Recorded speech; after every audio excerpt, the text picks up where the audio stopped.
कौन सुनाएगा आपको? अजीत साहब, मैंने जो कुछ भी कहा है वो बिल्कुल सच है। ये दुनिया बहुत ही खुदगर्ज है, वरना किसी को क्या पड़ी है कि वो पराये आग में हाथ जलाए। अधिकारी जिस पोजीशन पर है, जिस पोस्ट पर है, उसकी जो उम्र है, उसे देखकर कोई उस पर शक नहीं करेगा, और जो उसके बारे में जानते हैं वो जानबूझकर खामोश रहेंगे ताकि अपना काम उसके जरिए वो निकाल सके। इसका मतलब ये हुआ कि अधिकारी साहब के साथ वो लोग भी गुनहगार हैं जो उसे रिश्वत देते हैं। रिश्वत लेकर काम निकालना तो बड़े फक्र की बात मानी जाती है हमारे यहाँ। हमारा समाज ही ऐसा है मिस्टर अजीत कि यहाँ डिस्क्वालिफिकेशन भी क्वालिफिकेशन मानी जाती है। कैरेक्टर से गिरे हुए आदमी को बड़ा मस्त आदमी कहा जाता है यहाँ। मगर वो आदमी क्या मजबूर और गरीब लड़कियों की इज्जत से खेलता है? उनकी मजबूरी का नाजायज फायदा उठाता है? जी हाँ अजीत साहब, आज भी कुछ ऐसा ही होने वाला है, और ये तमाशा आप खुद अपनी आंखों से देखेंगे। सबा भी एक गरीब और मजबूर लड़की है, गरज की मारी हुई, लेकिन वो बहुत ही खुशकिस्मत है कि उसे हम जैसे लोग मिले। उसे इन सब बातों के बारे में सावधान कर दिया गया। उसी ने मुझे फोन पर ये सब बातें बताई। वो बस आती ही होगी। प्रगति जी, अगर आपकी ये सब बातें सच निकली तो मैं अधिकारी के साथ में क्या सलूक करूंगा ये आप सोच भी नहीं सकती। आदाब प्रगति दीदी। आदाब सबा, आओ अंदर आओ।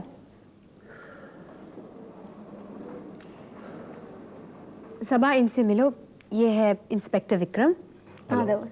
और ये है अजीत साहब, बहुत बड़े ऑफिसर हैं। हेलो। सबा, डरने की कोई बात नहीं है, ये हमारे हमदर्द हैं। मगर प्रगति दीदी, मुझे बहुत डर लग रहा है। डरो मत, इंस्पेक्टर विक्रम को मैंने सब कुछ बता दिया है। सबा, तुम्हें घबराने की बिल्कुल जरूरत नहीं है। उन लोगों ने तुम्हें जहां बुलाया तुम वहां पर जाओ। अगर वो लोग तुम्हारे साथ जरा भी ज्यादती करने की कोशिश करेंगे, हम लोग उससे पहले ही वहां पहुंच जाएंगे। सबा, इंस्पेक्टर विक्रम पर भरोसा रखो। आज वो लोग तुम्हारे साथ जो कुछ भी करना चाहते हैं वो मेरे साथ हुआ है, लेकिन मैं उनके जाल से बचकर निकल आई। हालांकि मुझे बचाने वाला या मेरा साथ देने वाला कोई नहीं था। मैंने जो कुछ भी किया अपनी हिम्मत से किया, लेकिन मुझे अफसोस है कि उन लोगों को अब तक सजा नहीं मिली।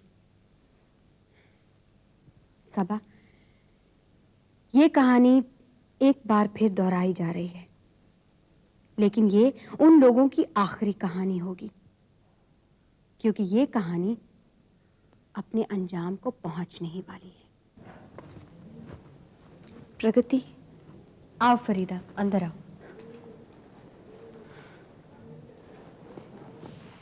तो सबा जा रही उन लोगों के पास?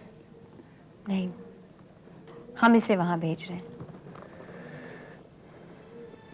देख सबा, अगर वो तुझे चाय पिलाना चाहे तो भूल कर भी उनकी चाय मत पीना। तू नहीं जानती, जिस लड़की को वो फंसाना चाहते हैं उसको वही बेहोशी वाली चाय पिलाते हैं, और इस मामले में नम्रता बड़ी एक्सपर्ट है। वो लड़कियों के साथ ममता का नाटक करती है। बेचारी लड़कियां उसके धोखे में आ जाती हैं, और फिर वो उन्हें वही बेहोशी वाली चाय पिलाती है। जब उन्हें होश आता है तो वो अपना सब कुछ लुटा चुकी होती है। देखा अजीत साहब, फरीदा नम्रता और अधिकारी के हवस का शिकार बन चुकी है। इसकी जिंदगी हमारे लिए एक सबक है। सबा, अब तुम्हें यहां से जाना चाहिए। वो लोग तुम्हारा इंतजार कर रहे होंगे, और वैसे हम लोगों ने यहां पर पूरी तैयारियां कर ली, पर तुम सबसे पहले जाओगी कहां? मैं पहले नम्रता के यहाँ जाऊंगी। वहाँ से नम्रता और विनोद मुझे लेके होटल 3 स्टार में अधिकारी के पास जाएंगे। देख सबा, तू बेफिक्र होकर जा, हम कदम कदम पर तेरे साथ हैं। ठीक है प्रगति दीदी, मैं जा रही हूँ। तू डरना मत, हिम्मत से काम लेना। हाँ तो दीदी, आप लोग ऐन वक्त पर तो पहुँच जाएंगे ना? सबा, तुम बिल्कुल फिक्र मत करो, हम लोग वहां पर ऐन वक्त पर पहुंच जाएंगे। ठीक उसी वक्त जब गुनाहगार गुनाह करने की कोशिश कर रहा होगा और तभी कानून की हथकड़ी अचानक उसके सामने आ जाएगी। सबा, अब तो तुझे डर नहीं लग रहा ना? बिल्कुल नहीं दीदी, मैं चलती हूँ। सबा, अपना ख्याल रखना। जी फूफी।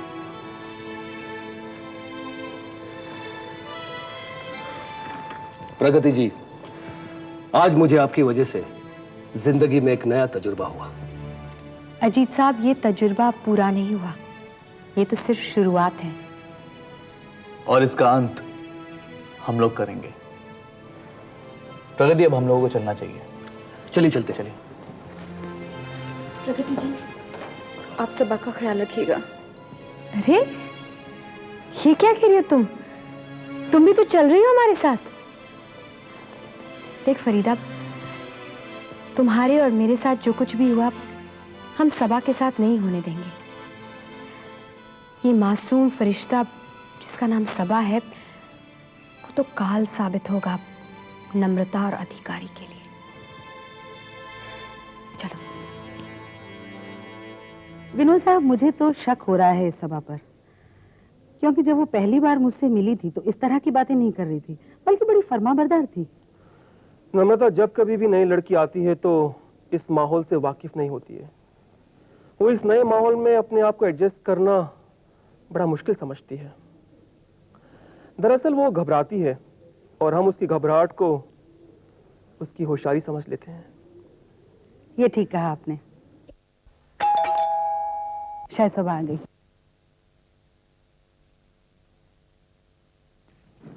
अरे सबा,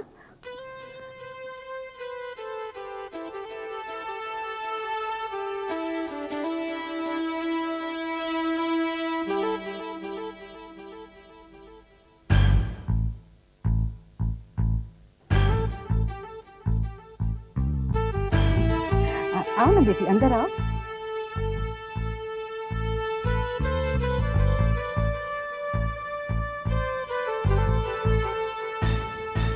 माय गॉड सबा, तुमने बिल्कुल ठीक कहा था। क्या विनोद साहब? सबा, मैं ऑफिस के कपड़ों के बारे में बात कर रहा हूँ। मैं चाह रहा था कि तुम उन्हीं कपड़ों में पार्टी में चलो, मगर तुमने चेंज करके मुझे शर्मिंदा होने से बचा लिया। ये क्या कह रहे हैं सर आप? जब इंसान किसी दावत या पार्टी में जाता है तो थोड़े सलीके से जाता है। अरे वाह बेटी, देखा विनोद साहब, मैंने यूं ही नहीं मिलाया आपको सबा से। हाँ नम्रता, तुम ठीक कह रही हो। नम्रता जी, मेरे ख्याल से अब हमें चलना चाहिए। तो चले, अधिकारी साहब वेट कर रहे हैं हमारा। हाँ हाँ, अधिकारी साहब तो वाकई इंतजार कर रहे होंगे। सबा बेटी, एक एक कप चाय पी लेते हैं और फिर निकलते हैं यहाँ से। नहीं आंटी, मैं चाय नहीं पीऊंगी और मुझे चाय पीने की आदत भी नहीं है। अरे तुम ये क्या कह रही हो? अरे ये चाय थोड़ी है, यूं समझ ले कि इसमें मेरी मोहब्बत शामिल है। मोहब्बत से तो मैं जहर भी पी लूंगी। जहर पिए तेरे दुश्मन। एक एक कप हो जाए चाय। नहीं, चाय तो अधिकारी साहब के यहाँ ही जाकर पियेंगे, और वैसे भी उन्होंने चाय पर ही बुलाया है। और नम्रता आंटी, ये जो मैं चाय अधिकारी साहब के साथ पीऊंगी, ये मेरी जिंदगी की पहली चाय होगी।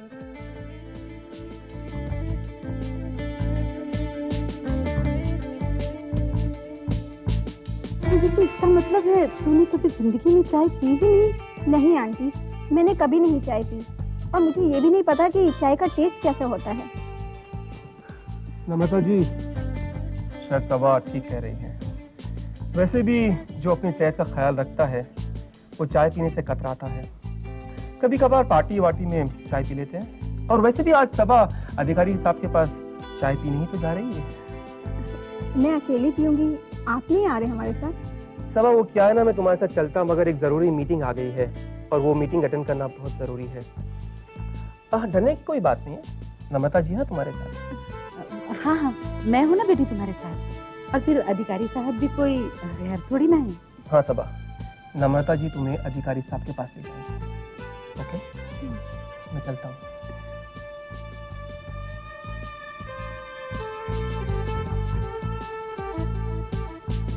और हाँ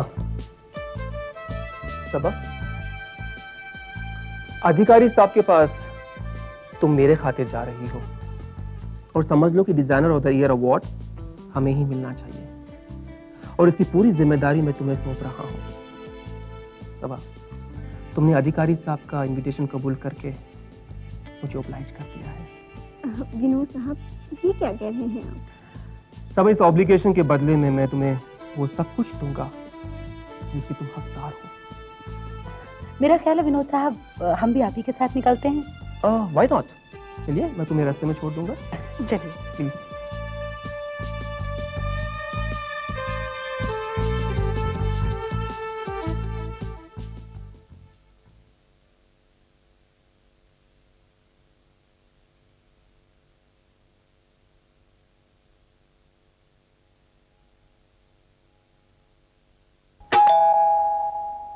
Come in.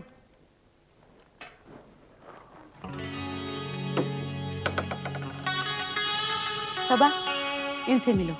ये हैं हमारे अधिकारी साहब।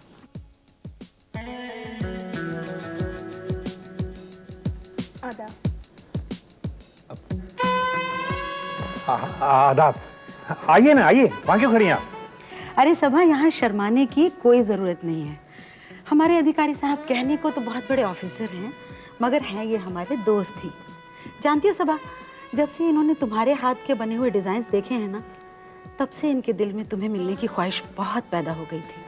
अरे नम्रता जी, आप ख्वाहिश कह रही हैं? मैं तो बेताब हो रहा था उन डिजाइन को देखकर, और ये सोच रहा था कि डिजाइन इतने खूबसूरत हैं, इनको बनाने वाली कितनी खूबसूरत होगी। और आपका अंदाजा गलत नहीं निकला। सही। सबा, इसे कहते हैं तजुर्बा। अरे इतने बड़े ऑफिसर यूं ही थोड़े बन गए हैं हमारे अधिकारी साहब। ये तो ऐसे जौहरी हैं जो हीरे को दूर से ही देखकर परख लेते हैं। अब भाई कमाल है, आप खड़े ही रहेंगे या बैठेंगे भी? आइए बैठिए ना प्लीज। क्यों नहीं, आओ सबा।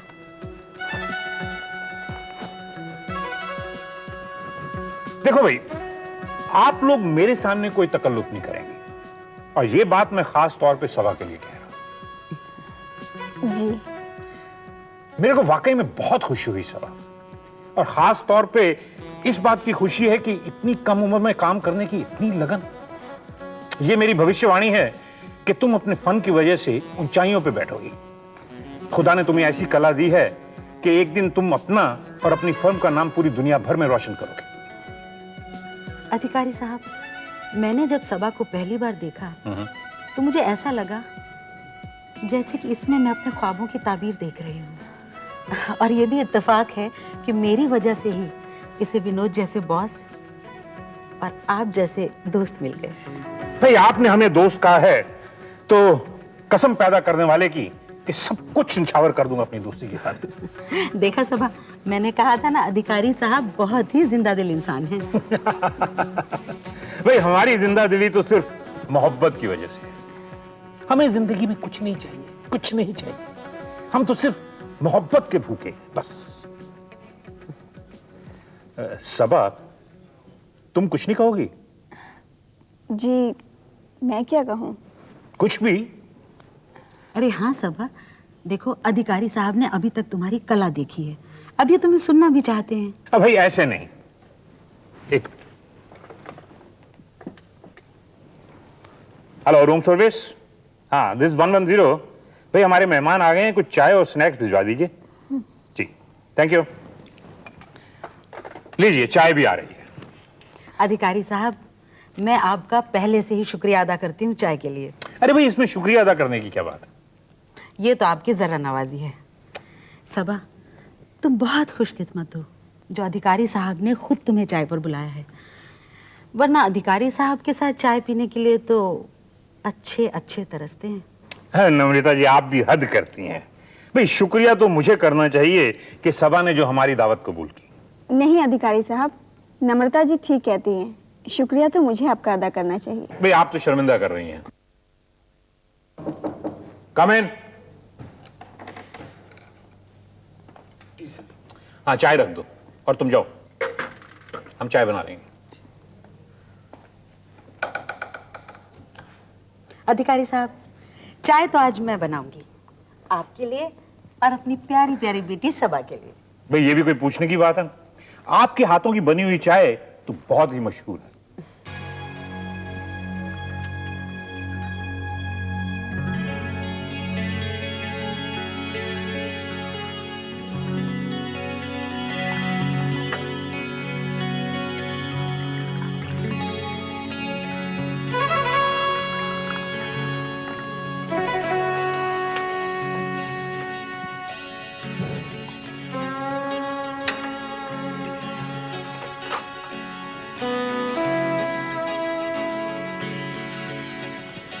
अधिकारी साहब ये लीजिए आपकी चाय।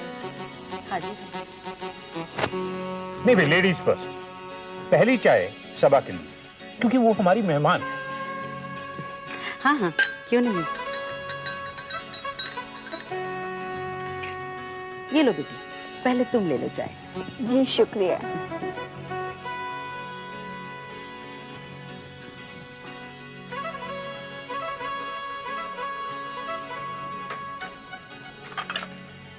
ये लीजिए आपकी चाय। Thank you.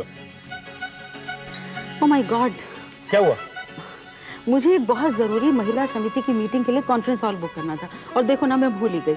अधिकारी साहब, मैं बस 5 मिनट में आती हूँ। और चाय तो पीती जाइए। चाय मैं बाद में पी लूंगी। पर ठंडी हो जाएगी। मुझे ठंडी चाय पीने की आदत है। सबा, एक काम करो, तुम थोड़ी देर के लिए अधिकारी साहब को कंपनी दो, मैं अभी आती हूँ। जी।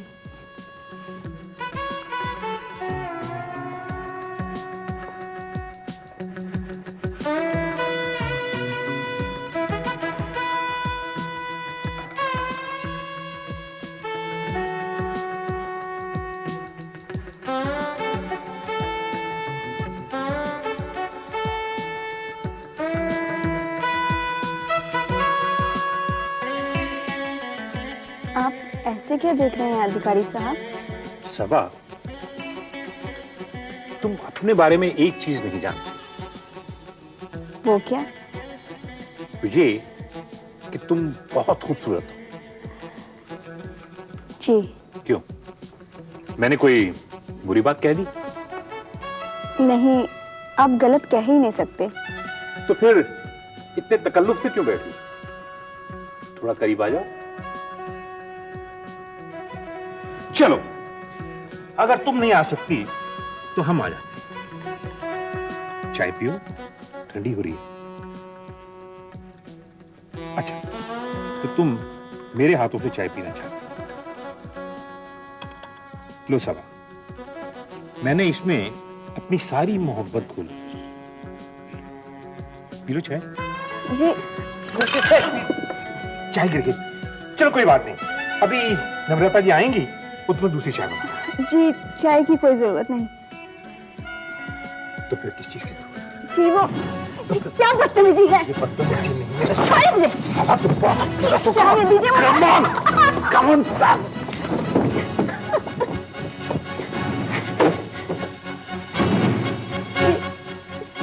क्यों?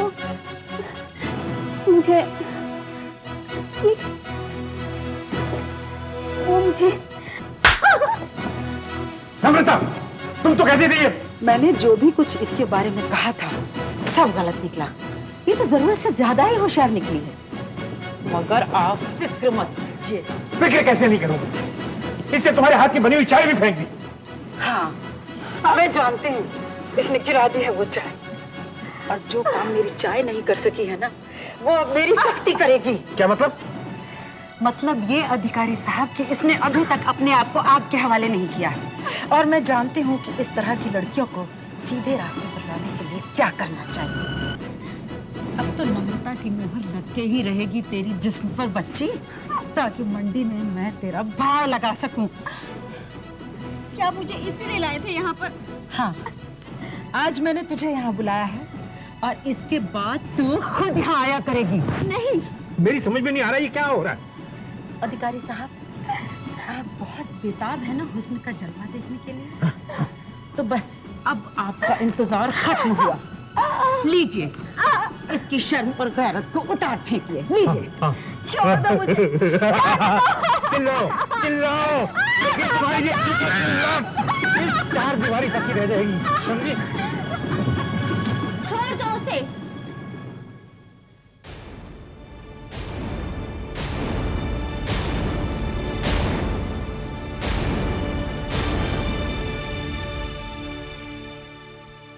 ये कैसे कह दिया तुमने कि इसकी फरियाद सुनने वाला कोई नहीं?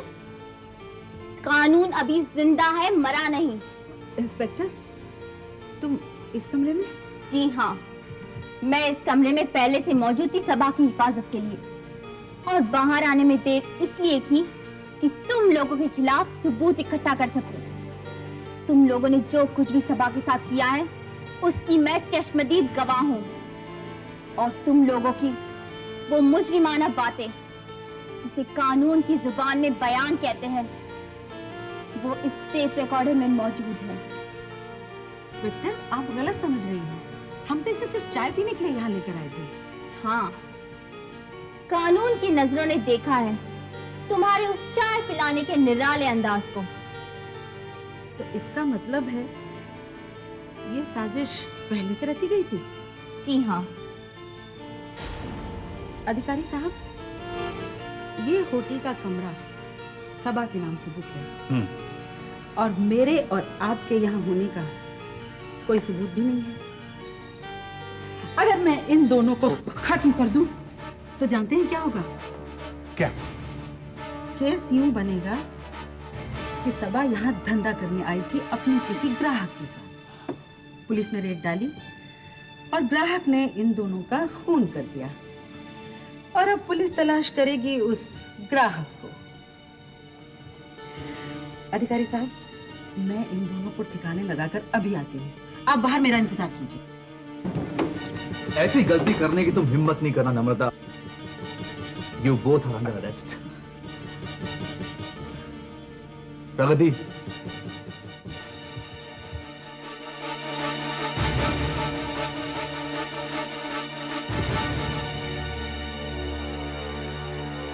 अजीत साहब,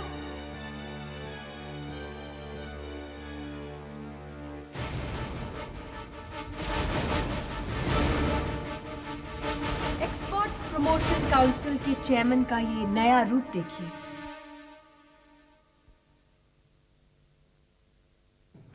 मैं सोच भी नहीं सकता था प्रगति जी कि मिस्टर अधिकारी ऐसी हरकत करेंगे। मैं खुद शर्मिंदा हूं कि ऐसे ऑफिसर अपनी कुर्सी और अपनी पोजीशन का इस कदर नाजायज फायदा उठाएंगे। इन्हीं की वजह से हमारी कम्युनिटी बदनाम है। अधिकारी साहब, आप पर पुलिस की कार्रवाई तो होगी ही, लेकिन हमारा डिपार्टमेंट भी आपको छोड़ेगा नहीं। प्रगति जी, मैं आपका शुक्रगुजार हूं। अधिकारी, याद है तुम्हें वो दिन जब तुमने मुझे अपने होटल रूम में बुलाया था फाइल्स लेकर? वो दिन तुम्हारा जन्मदिन था और तुमने मेरी इज्जत लूटने की कोशिश की, लेकिन मैं तुम्हें थप्पड़ मारकर वहां से निकल गई। फिर हमारी मुलाकात चौधरी साहब के घर पर हुई, जहां तुमने मेरी इज्जत, मेरे रेपुटेशन पर कीचड़ उछालने की कोशिश की। बदकिस्मती से उन लोगों ने तुम्हारी बातों पर यकीन किया और मुझे घर से निकाल दिया। आधी रात का वक्त था, मैं सड़कों पर भटक रही थी कि न जाने कहां से इंस्पेक्टर तिवारी आ टपका। उसने भी मेरे साथ वही करना चाहा जो तुमने मेरे साथ करना चाहा था, और मैंने भी उसके साथ वही सुलूक किया जो मैंने तुम्हारे साथ। उसने मुझे हवालात में बंद किया, मुझ पर बदचलन होने का इल्जाम लगाया, लेकिन मैं बच गई। मैं बच गई क्योंकि एक फरिश्ते ने मेरी मदद की। मैं अदालत की सजा से तो बच गई, लेकिन मैं बेसहारा थी, बेआसरा थी। तो नम्रता बहन वहां आ गई। मुझे सहारा देने के बहाने तुम मुझे आश्रम ले गई। तुमने मुझे बेटी भी बनाया, लेकिन कैसी मां बनी थी तुम? एक ऐसी मां जो अपनी बेटी से धंधा करवाना चाहती। मेरी जैसे न जाने कितनी मासूम लड़कियों की जिंदगी बर्बाद की है तुमने। लेकिन अब तुम्हारे ऐशो आराम के दिन खत्म हो गए। आज तुम हवालात जा रही हो, कल जेल की काल कोठरी तुम्हारा मुकद्दर बनने वाली। कल जब दुनिया तुम दोनों के फोटोग्राफ्स अखबार में देखेगी, तो दुनिया तुम पर थूकेगी। Inspector Vikram, they're all yours। तू क्या समझ रही है? तूने जो कहा विधाता का लेखा बन गया मेरे लिए। शायद तू भूल रही है कि मेरा नाम नम्रता बहन है, और मैं देखती हूँ कि तेरा ये कानून और तेरा ये इंस्पेक्टर कितनी देर तक हवालात में रख सके मुझे।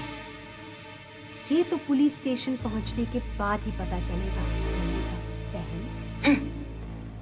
इंस्पेक्टर विक्रम, चलो। ठहरिए। इंस्पेक्टर साहब, आपकी मौजूदगी में एक गुस्ताखी कर सकती हूँ? क्या करना चाहती हो? अभी बताती हूँ।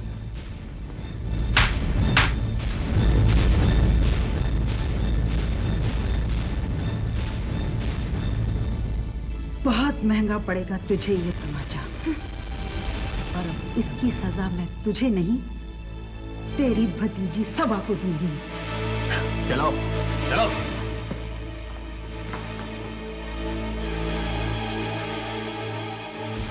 दीदी, वो देख सबा, तू घबरा मत। नम्रता तेरा कुछ नहीं बिगाड़ सकती। हम सब तेरे साथ हैं।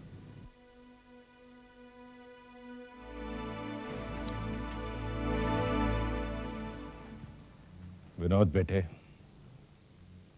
दुनिया में लाखों बेटे हैं जो अपनी किस्मत बनाने के लिए दिन रात मेहनत करते हैं, लेकिन किस्मत उन्हें देती है सिर्फ 2 वक्त की रोटी, पहनने को कपड़ा और रहने को छत।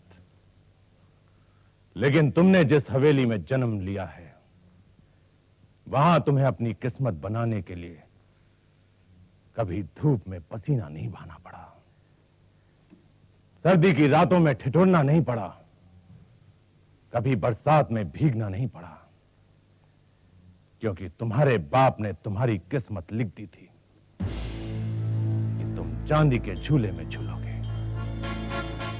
सोने के बर्तन में खाना खाओगे।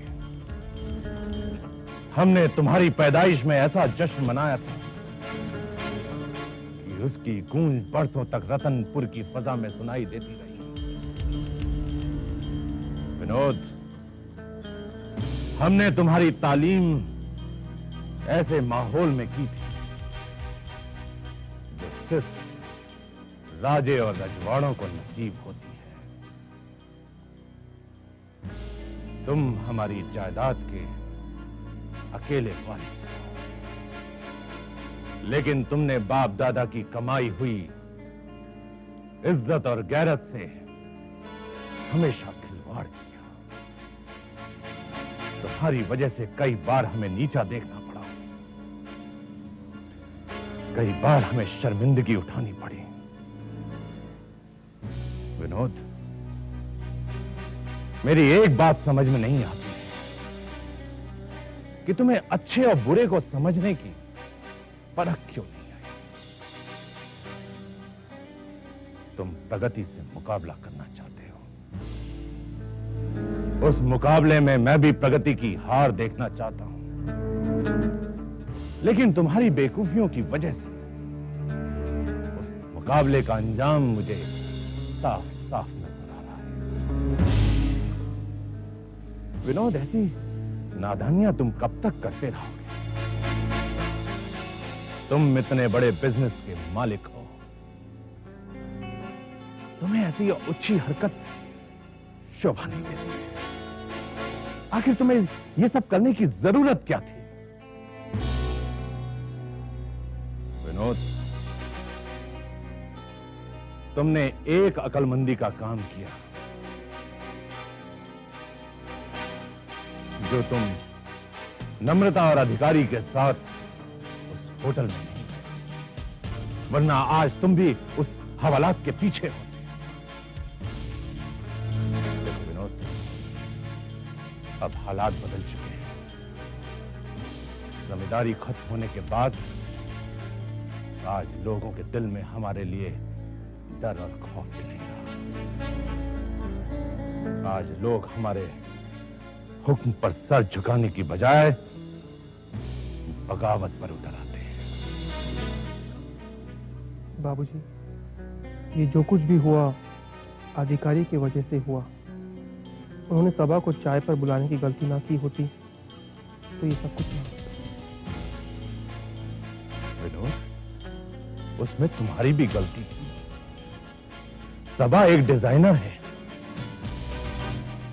तुम उस पर थोड़ी और मेहनत करते तो वो प्रगति से अच्छी डिजाइनर बन सकती थी, और यही मौका था प्रगति से बदला लेने का।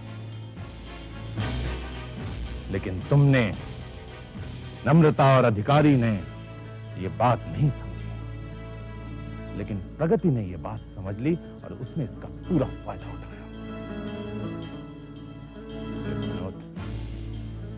हो सकता है नम्रता और अधिकारी अपने बहुत बड़े इन्फ्लुएंस और अपनी ताकत की वजह से हवालात से छूट जाए, लेकिन एक बात तुम भी सोचने लगो, ये प्रगति नाम का खतरा दिन पे दिन संगीन होता जा रहा है। मुखिया और इंस्पेक्टर तिवारी का अंजाम तो तुम देख चुके हो ना। मुझे डर है कहीं प्रगति भी इन दोनों को फंसा ना दे। बाबूजी, अधिकारी साहब और नम्रता हमारे हमदर्द हैं। हमें उनकी मदद करनी चाहिए बाबूजी, और हमें कोशिश करनी चाहिए कि हम प्रगति को ऐसा करारा जवाब दें वो अपना सर उठाने की हिम्मत ना कर सके। ये सब कुछ हो सकता है विनोद, मगर उससे पहले हमें प्रगति की ताकत का अंदाजा लगाना। विनोद, उसे खत्म करना इतना आसान नहीं है जितना हम समझ रहे हैं। उसके लिए हमें एक गहरी चाल चलनी होगी, एक खतरनाक जाल उसके चारों तरफ बिछाना होगा, एक ऐसा घातक हमला करना होगा उसके ऊपर जिससे वो बच ना पाए। और ये सब तभी हो सकता है जब तुम अपने आप को बदलोगे। लड़कियां तुम्हारी कमजोरी है, और यही कमजोरी तुम्हारी बदनामी का सबब बन सकती है, और जिसकी वजह से हमें नुकसान उठाना पड़ेगा। बाबूजी, अब अधिकारी साहब और नम्रता का क्या किया जाए? विनोद, तुम इस मामले में अपने आप को बिल्कुल दूर रखो। सभा से कहना कि नम्रता और अधिकारी ने जो किया है उसके बारे में तुम बिल्कुल अनजान हो। सभा को अपने कॉन्फिडेंस में लो ताकि वो तुम्हारे खिलाफ बयान ना दे सके। ठाकुर साहब, ये कैसी सलाह दे रहे हैं अपने वीर और योद्धा बेटे को? आप भी तो रणभूमि के नायक हैं, आपने भी तो कभी हार नहीं मानी, और जो खून आपकी रगों में बहता है वही खून इसकी रगों में भी बहता है। इससे कहिए कि तलवार उठाए और दुश्मनों की गर्दन काट दे, क्योंकि ये तो ऐसे बाप की औलाद है कि इसका कोई कुछ नहीं बिगाड़ सकता। तुम्हारी जबान दिन पे दिन बढ़ती चली जा रही है। ठाकुर साहब, आपकी मजबूरी ये है कि आप ना मेरी जबान काट सकते हैं ना ही मेरी जबान बंद कर सकते हैं। आप अपने इस बेटे को कितनी बर्बादी की मंजिल तक पहुंचाना चाहते हैं? प्रगति, अमिता और सबा। माँ, सभा के साथ मेरा कोई भी ताल्लुक नहीं है। हाँ, तुम्हारा तो किसी के साथ कोई ताल्लुक नहीं था, न प्रगति के साथ न अमिता के साथ। ठाकुर साहब, इसे समझाइए इसकी इन्हीं हरकतों की वजह से कि जो कुछ हो रहा है वो हमें देखना पड़ रहा है। इसे कहिए कि कुसुम इसी की वजह से हवेली से दूर होती जा रही है, और उस हवेली में वापस आना मुश्किल लग रहा है। इससे कहिए कि ये जाकर कुसुम से माफी मांगे और उसे समझा बुझाकर वापस हवेली में ले आए। माँ, ये तू क्या कह रही है? एक पति होकर मैं अपनी पत्नी की माफी मांगू? विनोद, आज अगर तूने अपनी गलती की माफी नहीं मांगी तो इतना याद रखना, कुसुम कोई भी कदम उठा सकती है। जो हमारी हवेली की इज्जत बची हुई है वो कभी भी मिट्टी में मिल सकती है। ठाकुर भूपेंद्र सिंह हमारा रिश्तेदार है। कुसुम से अगर रिश्ता टूटा तो ठाकुर भूपेंद्र सिंह से भी हमारा रिश्ता टूट जाएगा, और दोस्ती दुश्मनी में बदल जाएगी, और ये दुश्मनी तुमको न चैन से जीने देगी और न मरने देगी।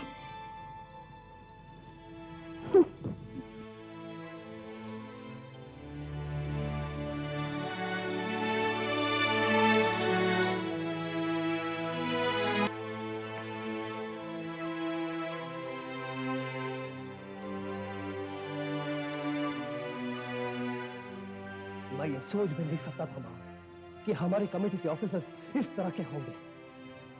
मिस्टर अधिकारी के बारे में सोच सोचकर मैं इस नतीजे पर पहुंचा हूं कि ये सर्विस मैंने क्यों की मैंने ये सर्विस। किसी भी डिपार्टमेंट का एक आदमी ना सिर्फ वो करप्ट बल्कि अपने कैरेक्टर से भी गिरा हुआ हो तो उसका असर अपने सबऑर्डिनेट्स और उसके डिपार्टमेंट पर क्या पड़ेगा। अपने ही बॉस की इन हरकतों से सारा स्टाफ बेलगाम हो जाएगा। डिसिप्लिन नाम की कोई चीज ही नहीं रहेगी। लेकिन अजीब बेटे, इसमें कोई नई बात तो है नहीं। अखबारों में तो ऐसी खबरें रोज छपा करती हैं। अखबारों में ये खबरें पढ़कर दिल पर वो असर नहीं होता माँ जितना आंखों से देखकर होता है। अधिकारी के केस में बुरा पहलू यह है कि उसने ये हरकत पहली बार नहीं की है। इससे पहले भी वो कई लड़कियों को अपने होटल के कमरे में बुला चुका है। फिर तो इसका पूरा क्रेडिट प्रगति को जाता है कि उसने हिम्मत करके इस रिश्वतखोर और कमीने आदमी को अरेस्ट करवा दिया। हाँ माँ, लेकिन माँ वो अकेला गिरफ्तार नहीं हुआ है। उसके साथ महिला आश्रम चलाने वाली एक समाज सेविका भी गिरफ्तार हुई है। उसका नाम है नम्रता। फिर तो प्रगति ने बहुत पुण्य का काम किया बेटे। हाँ माँ, लेकिन उसे इसका शक कैसे हुआ, पता कैसे चला? शक की कोई गुंजाइश ही नहीं है माँ। वो उन दोनों को पहले से बहुत अच्छी तरह से जानती थी क्योंकि वो खुद उन दोनों का शिकार रह चुकी है। क्या कह रहा है तू? हाँ माँ, प्रगति की बड़ी अजीब और गरीब कहानी है। सुना है वो एक बहुत ही गरीब माँ बाप की बेटी है। इसका मतलब इतना बड़ा एस्टेब्लिशमेंट उसने अपनी मेहनत से बनाया? हाँ माँ, प्रगति ने ये सारा एम्पायर खुद अपनी मेहनत से बनाया है। उसकी फैक्ट्री, उसकी ऑफिस में जितने लोग काम करते हैं उन तमाम लोगों को बर्बादी से बचाकर उसने एक नई जिंदगी दी है। लोग तो सेवा का ढोंग करके पैसे कमाते हैं, लेकिन प्रगति ने सेवा करके खुद अपने ही पैसे लुटाए हैं। आज प्रगति एक ऐसी औरत बन गई है माँ, जिसके बारे में जितना मैं सोचता हूँ उतना ही उलझता जाता हूँ। जितना जानने की कोशिश करता हूँ उतना जानने की ख्वाहिश और बढ़ जाती है मेरे दिल में। इसका मतलब तो ये हुआ बेटे कि प्रगति तेरे ख्यालों में, तेरी सोच में रच बस गई है। हाँ माँ, ये बिल्कुल सच है। लेकिन ये तो अच्छी बात नहीं है बेटे। क्या अच्छी बात नहीं है? यानी माँ? यानी कि अब कोई ना कोई हल तो ढूंढना ही पड़ेगा ना। ओह थैंक गॉड, आपके सवाल ने तो मुझे डरा ही दिया था। माँ मैं भी यही सोच रहा हूँ कि आखिर इस बात का हल क्या हो सकता है। बड़ी गंभीर समस्या है बेटे, बहुत गंभीर। माँ आज मुझे आपको ये बात कहने में बिल्कुल संकोच नहीं है कि मैं प्रगति से बहुत प्यार करता हूँ। आई रियली लव हर। अजीब बेटे, मेरा सब कुछ कोई है। तेरी सोच, तेरी फिक्र, तेरी मोहब्बत अब मेरी चिंता बन गई है। अब जल्दी ही मुझे प्रगति के घर वालों से मिलना होगा। वैसे भी ये घर अब बिना बहू के काटने को दौड़ने लगा है। माँ वैसे तुम घर वालों से मिलना कब जा रही हो? जरा सोचने का मौका दे, समय चाहिए मुझे। माँ लेकिन अभी तो आपने अरे अपना अवार्ड फंक्शन तो हो जाने दे। और दुआ करूंगी कि प्रगति को ही डिजाइनर ऑफ द ईयर का अवार्ड मिले। फिर हम अपने घर का भी डिजाइन बदलने का सोचेंगे, क्यों? हाँ माँ।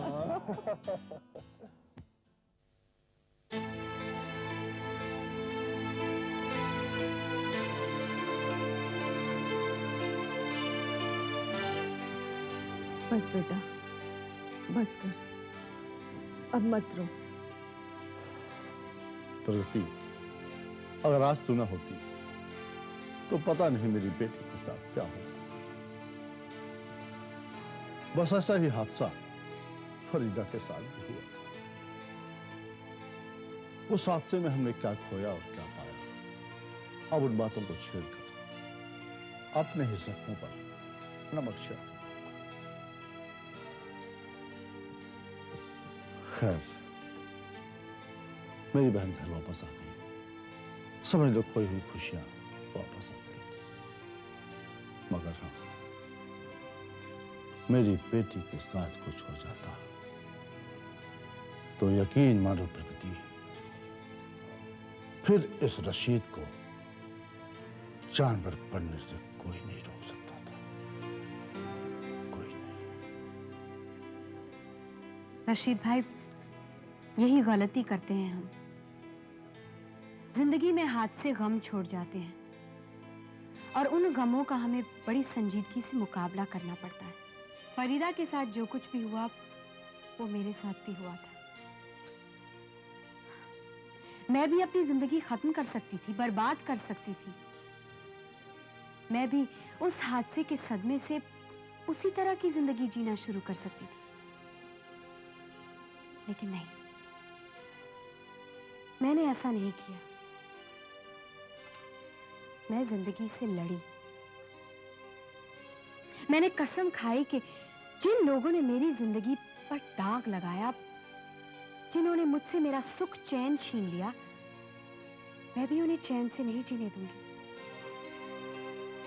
लेकिन इसके लिए अपने आप में एक ताकत पैदा करनी पड़ती है। अपने आप को दुश्मनों से ज्यादा ताकतवर बनाना होता है। रशीद भाई, औरत की बर्बादी में बाहर वालों से ज्यादा घर वालों का हाथ होता है।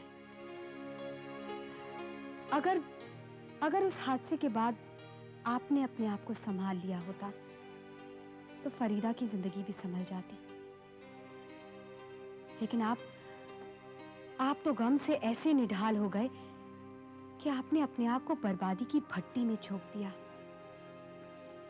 रशीद भाई, इंसान की सबसे बड़ी ताकत उसका कैरेक्टर, उसकी मेहनत, उसकी सच्चाई, उसकी ईमानदारी है। सच कह रही है प्रगति, बिल्कुल सच कह रही। मैं नादान था, जज्बाती था। जज्बात की रो में ऐसा बहा कि मैंने खुद का अच्छा बुरा नहीं देखा। लेकिन अब ऐसा नहीं होगा। एक गलती जो मैंने की है दोबारा नहीं करूंगा। अब मैं एक अच्छा भाई, एक अच्छा बाप, अच्छा शौहर और एक अच्छा इंसान बन। हाँ बोलो।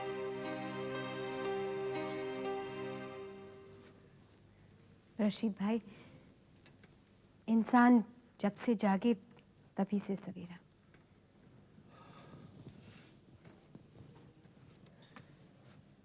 प्रगति बेटी, मैं तो अल्लाह से यही दुआ करती हूँ कि इस घर में अमन और सुकून रखे, सबको सही अक्ल दे, सही सोच दे, नेकी पर चलने की हिदायत दे और बदी से दूर रखे। आंटी, इस घर में जो बरकत है ना, आपके ही दम से। नेक बीवियों के दम से घर जन्नत बना रहता है। लेकिन बेटी, एक जो आसरा था नौकरी का, वो तो गया। आप ऐसा क्यों कहती हैं? देने वाला तो ऊपर वाला है, वही तो रोजी रोटी देता है। हाँ, रिस्क तो ऊपर वाला ही देता है। तो अगर सबा की नौकरी चली गई तो दूसरी आ जाएगी, आप फिक्र मत कीजिए। लेकिन ये नौकरी इतनी मुश्किल से मिली थी, तो दूसरी नौकरी बहुत आसानी से मिलेगी, और इस नौकरी के लिए उसे बहुत दूर भी नहीं जाना पड़ेगा। सबा जब चाहे प्रगति क्रिएशंस में काम कर सकती है। जब चाहे क्यों बेटी, कल से ही रख ले इसे। तुम्हारे साए में रहेगी तो हम भी बेफिक्र रहेंगे। लेकिन आंटी, विनोद ठाकुर ने अभी तक सबा को नौकरी से नहीं निकाला। लेकिन प्रगति, अब ये उस जगह कैसे काम कर सकती है? रशीद भाई, सबा विनोद ठाकुर के साथ ही काम करेगी, कम से कम उस वक्त तक जब designer of the year award नहीं होता। प्रगति दीदी, इस वाक्य के बाद विनोद ठाकुर मुझे... देखो सबा, दुनिया बहुत चालाक है, तुम्हें भी थोड़ी चालाकी सीखनी पड़ेगी। तुम विनोद ठाकुर को इस वाक्य के लिए दोषी ही मत ठहराओ, बल्कि नम्रता और अधिकारी के बारे में उससे शिकायत करो। तब शायद एक बार फिर वो तुम्हें अपने कॉन्फिडेंस में लेने की कोशिश करेगा। लेकिन दीदी, आपको यकीन है? मुझे पूरा यकीन है। बस मैं जो कुछ भी कह रही हूँ वही करना। दीदी, मैं आपकी शागिर्द हूँ, आप जैसा कहेंगी मैं वैसा ही करूँगी। ठीक है। प्रगति, आज तक मैं औरत को हमेशा से ही कमजोर समझता हूं, लेकिन तुझे देखने के बाद मेरा नजरिया बदल गया है कि औरत कमजोर नहीं होती। अरे मर्द उससे ताकतवर तो हो ही नहीं सकता। रशीद भाई, सही कहा आपने। औरत तो शक्ति का रूप है, वो जननी है, उससे ज्यादा ताकतवर और कोई नहीं हो सकता। लेकिन फिर भी मर्दों के इस समाज में उसे अपमानित किया जाता है, जलील किया जाता है, उसके साथ बदसलूकियां की जाती हैं। लेकिन मैंने भी तय कर लिया है कि मैं उन लोगों को कभी माफ नहीं करूंगी जो औरतों को अपमानित करते हैं, जलील करते हैं, बेइज्जत करते हैं।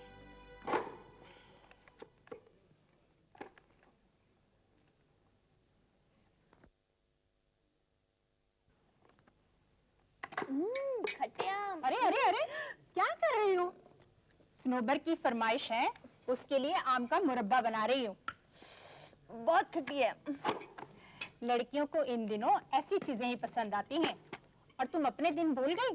खट्टी केरी, इमली, पता नहीं क्या अला बला खाती रहती थी। हाँ भाभी, मेरा तो कुछ भी खाने को मन नहीं करता था, लेकिन आपने मेरी हर ख्वाहिश पूरी की।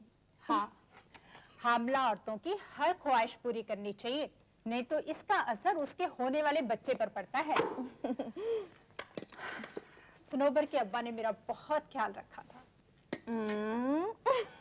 अच्छा जी, ये स्नोबर के अब्बा को कैसे याद किया जा रहा है? और भाई ये क्या, ये कच्चे आम क्यों काटे जा रहे हैं?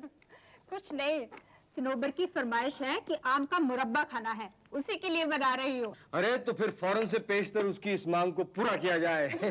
लेकिन उससे पहले खुशखबरी सुन लो भाई। क्या खुशखबरी है भाई, हमें भी सुनाओ। हाँ, वो है ना बदजात नम्रता और उसके साथ वो अधिकारी, भाई दोनों को पुलिस ने गिरफ्तार कर लिया है। और मालूम है, हमारी प्रगति बिटिया ने उन्हें गिरफ्तार करवाया है। नम्रता को गिरफ्तार किया गया? अरे ईसा भाई, सोलाने सच कह रहे हैं। वाकई जब मैंने ये खबर सुनी तो मेरा तो दिल खुशी से झूम उठा था। जब जब नम्रता की याद आती है ना, खून खौल उठता है, जी करता है कि जाकर उसका कत्ल कर दूं। बड़ी जलील और नीच औरत है वो। काल कोठरी में बंद कर रखा था हमारे बच्चों को। अब्बास बीमार था और स्नोबर बेचारी मजबूर थी। कितना जुल्म सहा है हमारे बच्चों ने। सच कहती हो, मैं तो वाकई अल्लाह का लाख लाख शुक्रिया अदा करता हूँ कि उसने हमारी बिटिया को हमसे मिलवा दिया। मुझे तो अभी भी याद है वो दिन जब पहली बार प्रगति बिटिया हमारे घर में आई थी। वो ईद का दिन था। आदाब ईसा भाई, आदाब ईसा भाई। अरे प्रगति बेटी, जीते रहो बेटा, जीते रहो। आप सबको मेरी तरफ से ईद मुबारक। ऐसे ईद मुबारक नहीं दी जाती। अरे भाई गले मिलो। जीते रहो बेटा, जीते रहो। आओ इधर आओ। अरे हम तुम्हें अपने घर वालों से मिलवाते हैं। ये देखो, ये है तुम्हारी बड़ी चाची। आदाब। आदाब। और ये है छोटी चाची। और ये है तुम्हारा भाई यूनुस। आदाब करो। हाँ, और ये है बहन सबीरा। अरे भाई देख के रहो, इन्हें शीर खुरमा और सेवैया खिलाओ। लो बेटी, खाओ बेटी। आप सब नहीं लेंगे?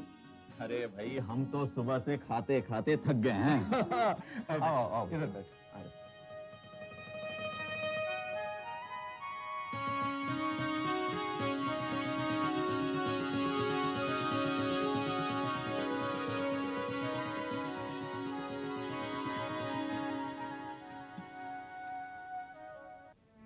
मेरा नाम सनोबर है। मैं भी तुम्हारी तरह इस आश्रम में आई थी। ईसा भाई, ये किसकी तस्वीर है?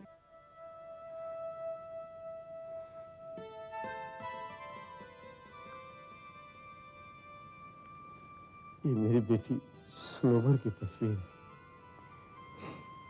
तू इसे जानती है? नहीं नहीं, घर में ये तस्वीर देखी, मैं इन सबसे मिली हूँ लेकिन इनसे नहीं मिली। कहाँ है ये? अब्बास! अब्बास! जब्बार! अब्बास! अब्बास! अब्बास, ये तुम्हें क्या हो रहा है? कुछ नहीं समझा। ये लोग मुझे फिर से गर्द का जहर पीने के लिए कह रहे थे।